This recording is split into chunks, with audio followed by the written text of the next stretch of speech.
going to think about flipping this guy up, right side up, to finish it up, right side up. And what I want to do is use the strong back again, but put a cradle that sits underneath it and supports it there. I think that'll be convenient. If I had a trailer ready, I suppose you could use that to finish it right side up, but this is easier, a little bit lower to the ground than the trailer will be, and I don't have a trailer yet. So we want some 2x4s that overlap in the center, so we can screw them together at the right angle underneath those two ribs, and then spacers, and we'll tack a little protective carpeting over those, and be ready to turn this, unfasten it from the strong back, and have a boat flipping party. And so we took the bevel. That's right where R2 is, forward end of the dagger board trunk, and then let these guys overlap, screw them together at the right bevel, and hold my carpet for trailer stuff out of the attic as well.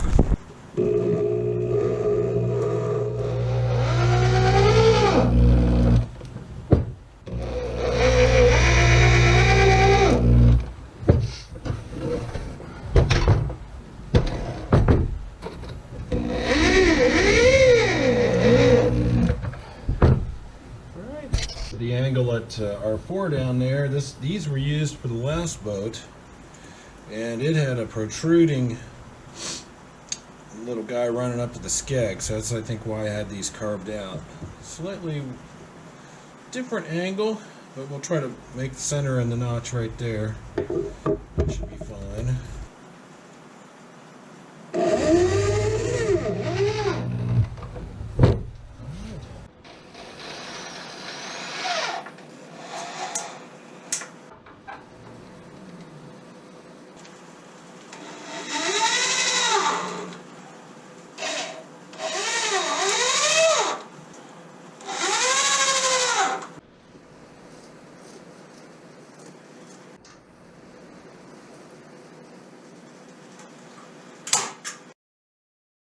To do a medium sand, take a finish sander 180 across this thing, show you a little bit of what I'm looking at. Some of the stuff may just be I've got debris in the shop because it's not completely sealed.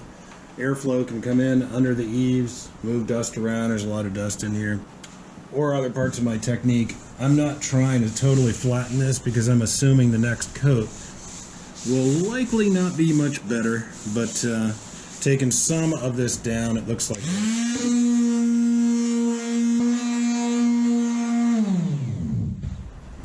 it's clogging up the paper a little bit, but that's alright, we'll keep going. I'd rather not go with anything heavier because I really want the build up more than I want the perfect finish. Still don't really know what to do, whether to try again with a roller, but I'm thinking what I'm going to do is experiment with using just a brush on the flatter parts of the bottom and a little bit less likely to introduce runs. The challenge too, the roller lets you keep a wet edge a lot more quickly. And just as an experiment at least, try brush only in this coat. Just kind of I've wiped it down once and just a little slightly damp with mineral spirits. Tacking off the remainder of this stuff.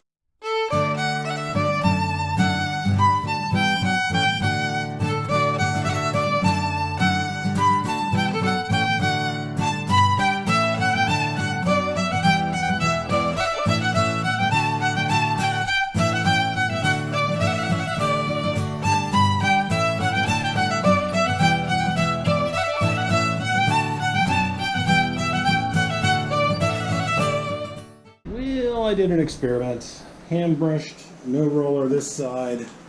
If anything, it looks worse than the last coat in terms of the number of bubbles or whatever that stuff is. And then I rolled and stroked this side, and probably got a little bit of a heavier deposition of material, which is better, and it doesn't look any worse. There's Deb. Hi. How's it going? Yeah, it's not, I'm not super happy with it, but think she looks pretty. I think so too. There's just a lot of grit or bubbles or something. Yeah. And I've tried everything I know how to do to minimize it. And it's more important to get buildup and protection than it is a totally glass surface, but it would be nice to figure out how to get a better coat. Do a fourth coat, and hopefully final for the outside of the hull. Included, this is just dust in my dusty shop. Too much air convection, and maybe I can buff this stuff a little bit afterwards. I just ran a Brillo pad over it and knocked off some of the surface stuff.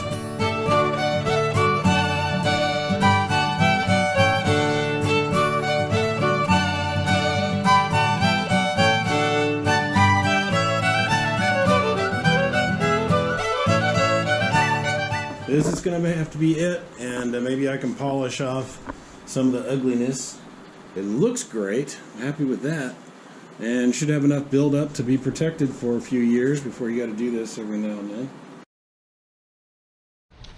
Well, one of the features of living in Ohio is, with big trees around, is trying to get the leaves under control.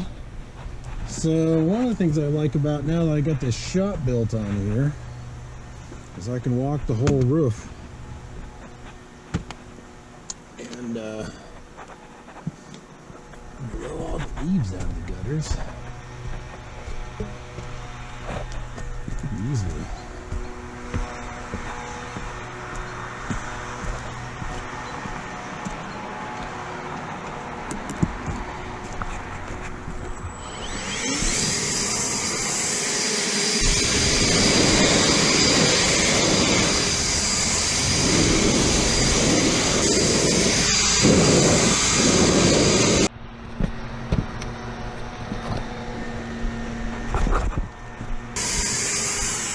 There's Deb.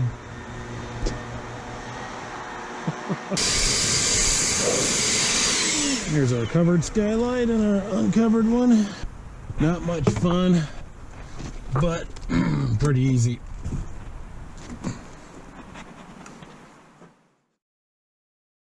To roll the boat out and do a big old shop cleanup here in preparation for right side up.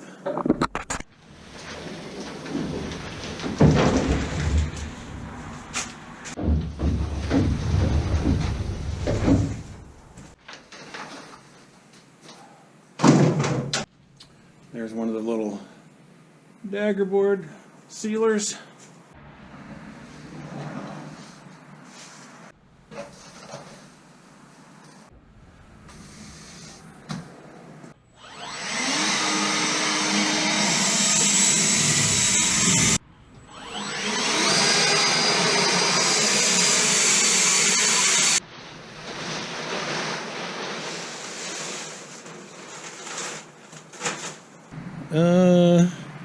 I'm going to push this back in and get ready for the off the strong back party.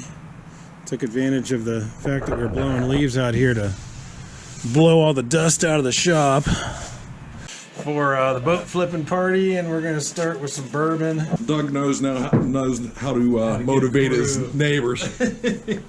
Cheers. Baby Gray over there learning how to make a boat. Hey, come on in. We're having a right side up party, which is sort of a big moment. We could probably use your help. I was driving by to go to the bank and I saw it. Here's a random guy. Introduce yourself. Hey, Justin Peters. Justin just stopped by and he's going to help us flip Doug's boat. There it goes. Free back here. Yeah, it's just 1/4-inch birch plywood. Same stuff you get from Home Depot. Yeah, it's laying horizontally. I'm actually making videos of all this stuff, so You can check it out on YouTube. so there's it.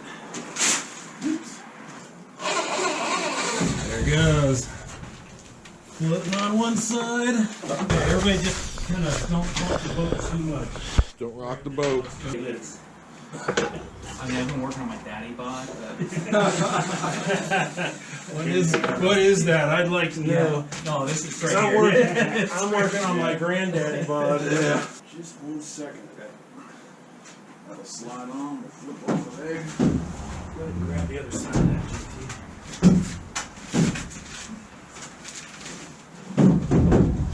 Yep. Come up. All right, let me see about rotating it. Pick a direction. Which way you want to go? Let's go that way. Okay. This way? That's one. Oh, look at that! Where my wind go? You guys all right? Going down. Going down. Woohoo! Yeehaw! Thank you very much. She's fellas. upright. Looks like a boat. Yeah, that was fun. Quick walk around here now that we're off the strong back right side up. We'll come through and put some epoxy putty in here. These curves worked out pretty well on the bottom of R1, pretty close, but this one has a little gap, so we'll fill that in. On the starboard side, the R4 rib looks glued down to the bottom, but here we ended up with a bit of a curve. I'd laid a brick on top of here to press that down. Don't mind having a curve, so we'll putty that in. You can see that we're going to trim all of this off along the shear, sort of a straight across angle in preparation for putting the deck boards on, or rails I think we could call them. And collected the reusable scaffolding. I'm going to stick that back up into, I do like the lines of it. The bow's kind of tall, but one of the reasons to maximize the height up front is we want a stainless mast, so the mast is going to come through this thwart down here to a mast step, and there's a lot of potential tension, so the more distance between here and here, the better. So that's one reason. And to minimize the spray that's coming over onto people inside the boat. It's good to have a high bow as well. You know, really, on the whole, pretty happy with it. So all this reusable scaffolding collected and labeled as best I can in here, and we're going to take it back in the attic in case the fit comes again and we make another one. It's like Christmas having the right side boat up, sitting in the shop.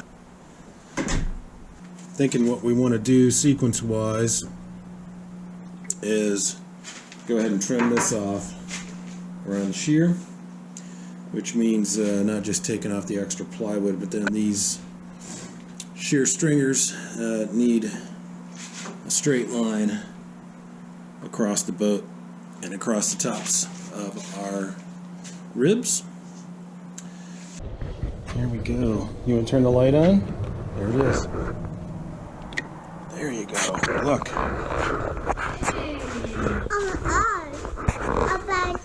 Is that the boat?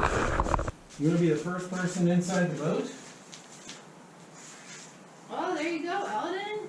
Woo! You're in the boat. Are you sailing in the boat? Yeah, we had the boat birth. Camera. Whoa, the Buckeyes. Eldon, can you say hi to the camera? Can you say cheese? Is it nice and smooth in there?